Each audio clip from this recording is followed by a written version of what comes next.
Estamos celebrando a paixão do Senhor. Amanhã iniciaremos solenemente o tríduo da sua paixão, morte e ressurreição. Hoje, neste ofício das trevas, também orientados pela liturgia da palavra da Santa Missa que participamos, nós somos chamados a entrar já neste espírito que o coração de Jesus, a essas horas, há mais de 2000 anos atrás, já começava a sentir. Um espírito, em primeiro lugar, de decisão. Jesus, como nós ouvimos nas Sagradas Escrituras, nas profecias do Antigo Testamento, na carta aos Hebreus, de modo especial, já no Novo Testamento, veio ao mundo com uma missão: salvar nossas almas, nossas vidas dos nossos pecados. Foi para isso que ele assumiu um corpo. Foi para isso que ele foi gerado pelo Espírito Santo no ventre puríssimo da Virgem Maria. Foi com essa finalidade que o Verbo eterno, o Filho eterno, a segunda pessoa da Santíssima Trindade, deixa seu trono de glória para assumir a condição de um servo, de uma criatura muito abaixo da sua natureza divina, muito abaixo da sua dignidade, como é o nosso caso. E essa salvação do Senhor traz consigo uma grande luz de esperança para todos nós.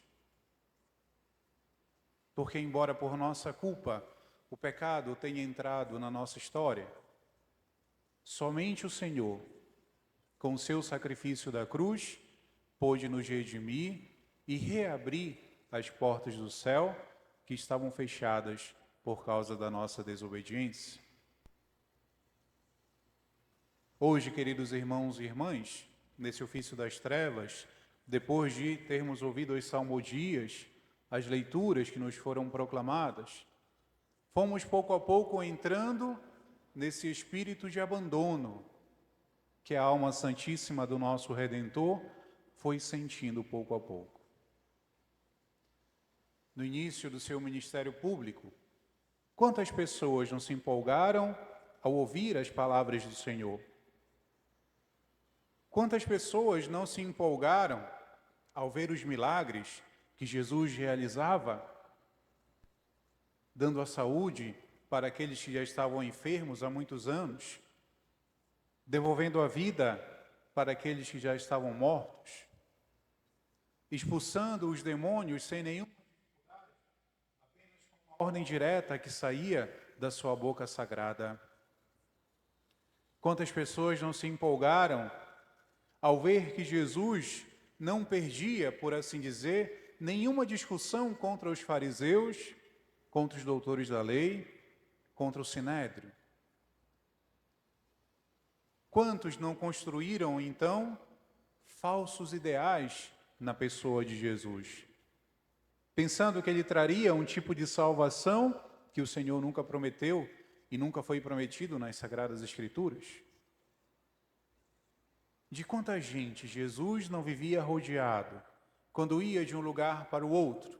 Os evangelhos nos dizem isso, que a partir do momento em que sua fama foi crescendo, ele já não podia andar por aí livremente.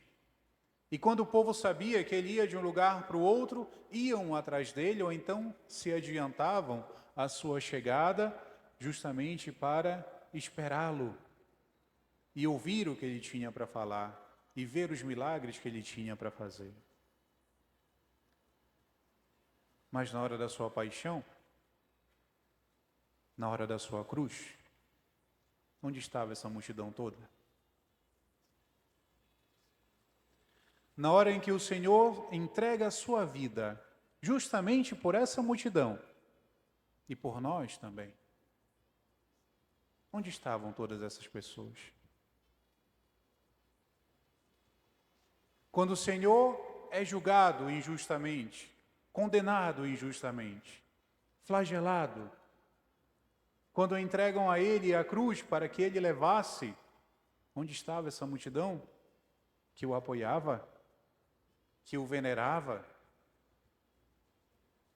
que diziam que iriam segui-lo o resto da vida. Onde estavam os seus apóstolos? Os 12 que ele tinha chamado. Onde estavam aqueles homens que o Senhor amou e escolheu, chamou, capacitou, formou?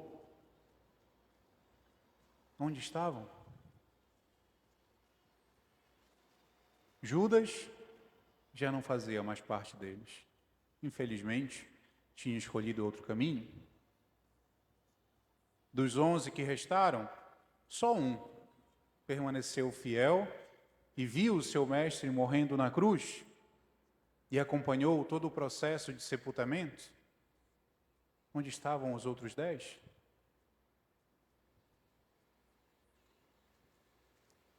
De tantas mulheres que o Senhor resgatou da indignidade, que o Senhor devolveu a vida, que o Senhor devolveu a alegria de viver, embora algumas sim o acompanhassem no Calvário, onde estava aquela multidão que o rodeava?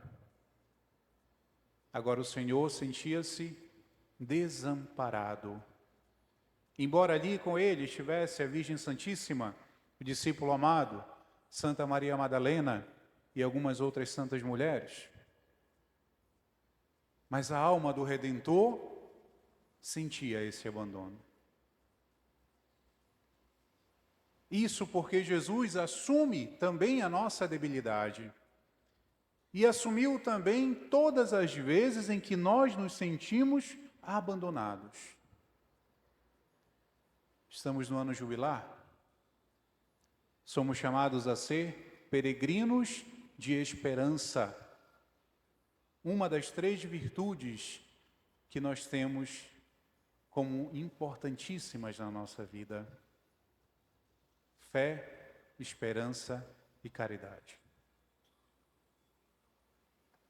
O contrário da esperança é a desesperança. Mas o que é a desesperança? É aquilo que me joga no desespero. É quando eu fico desesperado. É quando eu acho que as coisas não têm mais sentido. É quando eu acho que as coisas estão começando a desabar sobre a minha cabeça e eu não tenho mais força para reagir. É quando eu acho que os meus problemas cresceram tanto que ninguém mais olha para mim. Ninguém mais se importa comigo. Eu estou só, abandonado, isolado. Posso estar rodeado de 1000 pessoas, mas se estou tomado pelo desespero, não significam nada. Porque eu estou preso no labirinto das minhas dores. Estou preso na fortaleza das minhas frustrações. Estou preso no calabouço do meu desespero.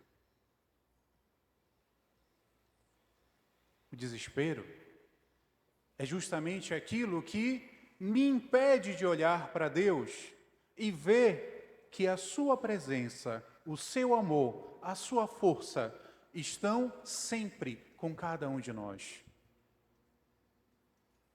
Quando o desespero toma conta de uma alma, é como se um véu descesse no seu rosto. E essa alma se torna incapaz de enxergar até o próprio Senhor. Não que ela não acredite nele, não é isso. Mas para ela, Deus está ocupado com tanta gente. Deus está resolvendo problemas de tantas pessoas que não tem tempo para olhar para mim. Quem sou eu? Um Deus todo-poderoso vai se preocupar comigo, com as minhas lágrimas, com a minha dor, com o meu sofrimento que é repetido todos os dias, como se eu estivesse num espaço de tempo maldito que vai se repetindo todas as vezes e eu vou sofrendo do mesmo jeito. E o desespero pode sussurrar no ouvido dessa pessoa: tá vendo? Se Deus se preocupasse contigo, Ele já tinha resolvido a tua vida? Se Deus realmente te amasse, você não estaria sofrendo desse jeito. O desespero pode sussurrar ao coração dessa pessoa: está vendo só? Coisas más não devem acontecer a pessoas boas. Se está acontecendo contigo, é porque você não é bom. Porque você é mau. Você é má. Está só pagando o que fez. Talvez você não queira lembrar, o desespero pode sussurrar. Talvez você não queira admitir. Talvez você está se fingindo de desentendido, está tendo uma amnésia muito conveniente. Mas se você está sofrendo agora, é porque você merece. É porque você tem que pagar. E é por isso que Deus não está te ajudando. Porque essa é culpa tua. E você vai ter que se virar sozinho.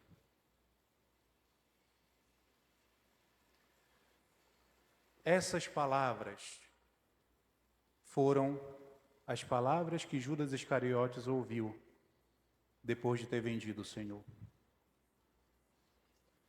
Judas caiu num desespero tão profundo, tão obscuro, tão espesso,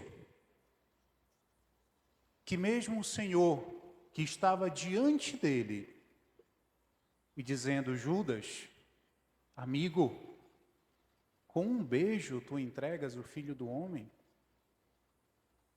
Ali era a última tentativa do Salvador de resgatar de Judas, de puxar Judas de volta para o seu amor, de puxar Judas de volta para a sua misericórdia. Mas ele já não ouvia mais nada. Não conseguia mais ver a luz de Cristo. Só conseguia ouvir a voz da sua culpa, do peso da sua consciência, do seu desespero que ia fazendo com que ele se afundasse cada vez mais. Um outro apóstolo, que pecou tão gravemente contra como Judas também, que foi Pedro, ao negar o Senhor por 3 vezes, Judas só vendeu Jesus uma vez. Pedro negou 3. Judas vendeu Jesus para o Sinédrio. Pessoas importantes. Pedro teve medo de uma empregada de feira que não podia fazer nada contra ele. E negou Jesus diante dessas pessoas. Não desmerecendo a profissão de ninguém, que fique claro, mas naquela sociedade, o que alguém que trabalhava na feira poderia fazer? Nada. O que alguém que não fazia parte do Sinédrio teria autoridade para fazer contra São Pedro? Nada. Mas Pedro não se deixou afundar no desespero, como ele deixou fazer quando ele estava andando sobre as águas com Jesus, que percebeu o vento ao redor dele e começou a afundar, e Jesus o resgatou pela mão. Pedro já estava começando a afundar, sim, mais uma vez, mas apenas com um olhar, sem falar nada. Jesus encontrou o olhar de Pedro, estendeu a mão e o resgatou. E Pedro chorou seus pecados. Conseguiu encontrar a misericórdia. Judas não.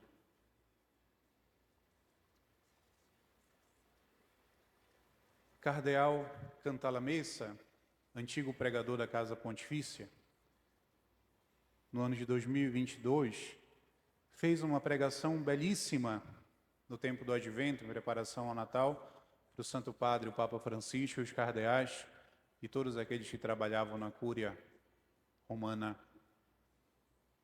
Ele dizia: a esperança, a virtude da esperança, é aquela que tem poder de jorrar uma luz muito forte sobre qualquer problema que nós estejamos passando. Cardeal Cantalamessa afirmava: a esperança nos ancora na eternidade. Ela é uma âncora, só que ela nos leva para o céu. nos ancora lá na vontade de Deus. E se o meu coração está ancorado na cruz de Cristo, guardem bem essa frase, nenhum vento de tempestade vai conseguir me derrubar. Nenhum maremoto vai conseguir me afogar. Nem o pior terremoto que possa existir vai conseguir me engolir para dentro das entranhas da terra. Porque nada é mais poderoso do que o amor que o Senhor manifestou por mim e por ti na sua cruz. Santa Teresinha do Menino Jesus, no início da sua autobiografia, História de uma Alma, se recorda dessa realidade. E ela vai dizer: Deus se ocupa da alma de cada um de nós como se só existisse a nossa alma no universo. Mesmo que Ele cuide de todo mundo ao mesmo tempo. Mas ao olhar para nós, é como se existíssemos só nós, no universo inteiro, e Ele como Deus. Por isso Ele não para de pensar em nós, nem por um segundo. Nunca para de pensar em nós. Por isso Deus não deixa de nos amar nunca. Por isso, quando nós sofremos, o Senhor está ali do nosso lado, nos sustentando com a sua mão poderosa, para que nós possamos atravessar o sofrimento. Por isso, quando estamos numa serenidade na nossa vida, Deus está sentado do nosso lado, nos dando a tranquilidade que nós precisamos para atravessar também esse momento de pausa. Diante dos desafios que são propostos na nossa vida, Deus está ali conosco, caminhando pertinho, dizendo: eu estou aqui, não precisa ter medo, vamos juntos, eu vou dar um jeito, só confie em mim. A virtude da esperança, queridos irmãos e irmãs, vai nos ajudar a entender isso na prática do nosso coração. Porque se nós entendemos de uma vez por todas, não vamos cair no desespero nunca.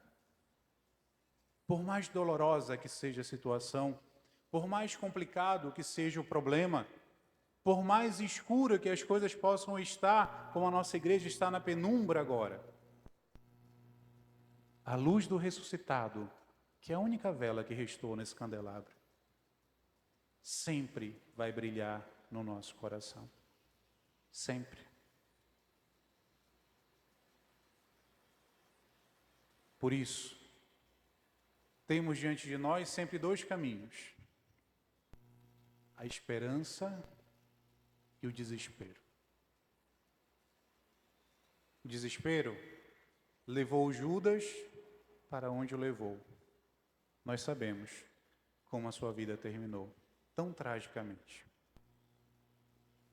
Onde está Judas agora?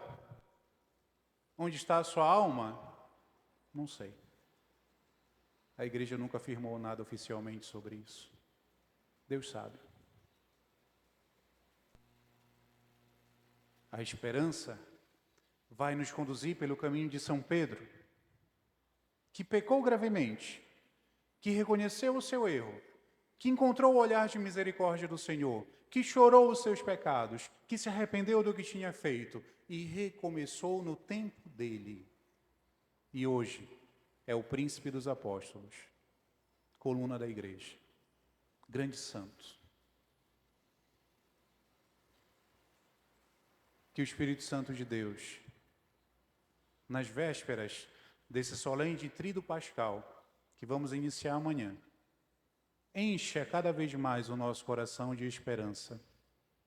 Inflame cada vez mais o nosso coração com essa virtude que nós precisamos todos os dias, principalmente quando as coisas estiverem mais difíceis. Jesus assumiu o nosso desespero também, para redimi-lo com a esperança. Não que ele precisasse, porque ele não precisa de nenhuma das virtudes, porque ele é o autor da santidade. Mas para nos ensinar a caminhar por esse caminho, de modo especial, a luz da esperança. Que cada um de nós possamos olhar sempre para a cruz de Cristo e ver nessa cruz, nesse símbolo de amor, nesse sinal sagrado, a esperança que nunca decepciona. Façamos agora um instante de silêncio e cada um no seu coração entregue ao Senhor tudo aquilo que provoca desespero na sua vida.